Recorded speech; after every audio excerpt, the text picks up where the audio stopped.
Sanità, la regione taglierà quasi 2000 posti letto, scatta l'emergenza, ma immediata arriva la replica del governatore Luca Zaia. È un'invenzione, saranno tagliati 200 posti letto in tutto il Veneto ripartiti fra 75 ospedali, ovvero 6-7 posti per nosocomio. Insomma, un giallo di cifre che chiarisce subito il presidente. Roma con la spending review, governo Monti ci dice di tagliare 1800 posti letto. Ci vengono da subito riconosciuti 200 posti, che sono quelli per i pazienti che vengono da fuori regione, quindi 1800 meno 200 fa 1600.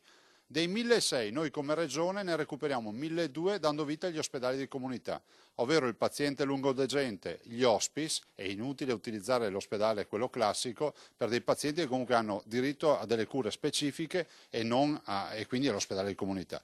Quindi 1600 meno 1200 fa 400.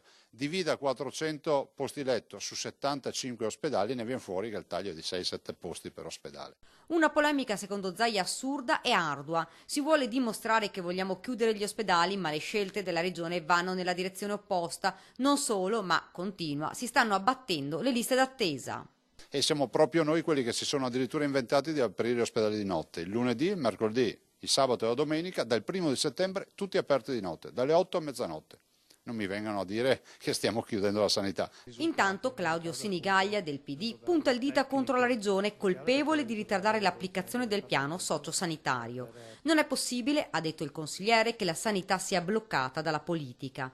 Il Veneto, termina, ha bisogno della riorganizzazione della sanità, una richiesta avanzata anche da Lucio Tiozzo, capogruppo del PD. Non si può proseguire con questa situazione che lascia nell'incertezza l'utenza e gli addetti sanitari del Veneto.